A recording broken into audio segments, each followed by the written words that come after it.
Salve pessoal, aqui é o Léo, professor de Biologia, tudo bem? Voltamos aí então para mais uma dica para o Enem e o tema de hoje é uma parasitose. As parasitoses são sempre relevantes para a prova, né?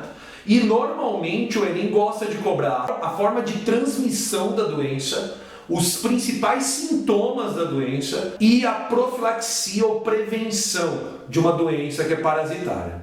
Bem, a parasitose que eu vou tratar hoje, pessoal, é a malária. A malária é uma protozoonose, ela é causada por um protozoário muito frequente no Brasil. É uma doença que acomete muitas pessoas ainda hoje no Brasil. O agente etiológico dessa doença, o causador da malária, é um protozoário chamado Plasmodium. O Plasmodium é um esporozoário. É um plasmódio que não tem uma organela locomotora e ele é um parasita de células humanas. E o vetor dessa doença é um mosquito, o mosquito prego. A fêmea do mosquito prego, cujo gênero é Anopheles, ela pica a gente e transmite o plasmódio para a nossa circulação. Toma cuidado, não vai confundir agente etiológico com vetor. O agente etiológico é o causador da doença. O vetor é o transmissor. Então, para a malária, o agente etiológico é o plasmódio. E o vetor, o Anopheles, tá certo? A transmissão, então, se dá através da picada do vetor, do Anopheles, da fêmea do Anopheles.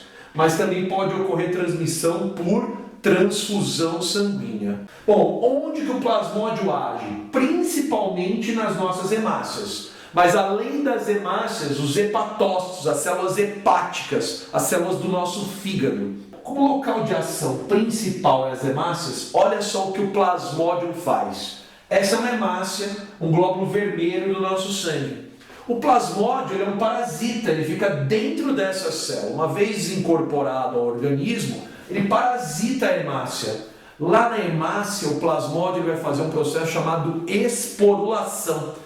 O núcleo dele vai se dividir e vão formar vários plasmódios dentro de uma única hemácia.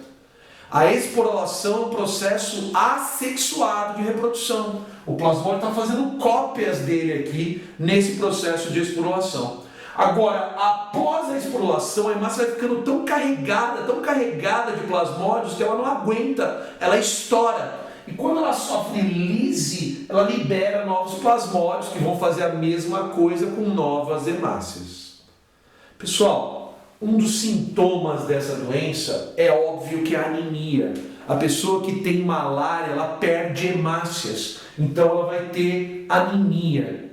Agora, quando ocorre a esporulação, na lise da hemácia, junto com os novos plasmódios, são liberadas toxinas. Essas toxinas provocam no paciente febre.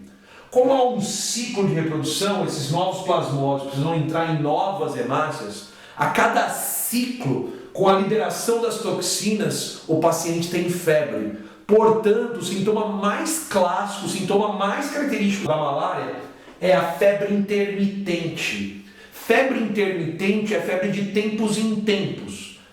Por exemplo, tem uma espécie de plasmódio chamado Plasmodium vivax. Esse Plasmodium vivax, quando é ele que está se reproduzindo em hemácia, ele provoca a febre terçã.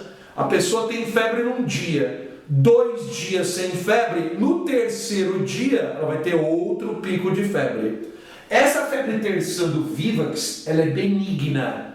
Ela é uma febre, mas ela não é tão perigosa. Diferente do falcíparo. O falcíparo ele também tem febre terçã de 3 em 3 dias. Um dia com febre, 2 dias sem, um terceiro dia febre novamente. Só que ela é maligna, é uma febre mais forte, mais alta, que pode comprometer inclusive a vida do paciente. Agora tem uma terceira espécie de plasmódio chamado Plasmodium malariae, que esse também provoca febre, só que ela é quartã. O paciente está com febre, aí ele fica 3 dias sem febre. No 4º dia, ele vai ter outro pico de febre. Isso a gente chama de febre quartã. E ela é benigna também, não é uma febre tão alta. Então, anemia, febre intermitente são os sintomas mais típicos da malária. Agora, além desses dois sintomas, a hepatomegalia. Como ele ataca os hepatócitos, as células do fígado, o fígado de um indivíduo ele aumenta. Ocorre um aumento do fígado, hepatomegalia. Pessoal, eu vou apagar a luz aqui rapidinho para a gente poder ver o ciclo de vida do parasita e falar também sobre a profilaxia. Então aguenta aí. Pronto, pessoal, já voltei e aqui está o ciclo de vida da malária. Quando o mosquito pica o ser humano, é através da picada que o plasmódio chega na nossa circulação. Esse plasmódio, quando chega no nosso sangue, ele chega num tipo morfológico que a gente chama de esporozoito. Esse esporozoito ele se aloja no fígado e no fígado ele se transforma numa nova forma, num novo tipo morfológico que a gente chama de merozoito.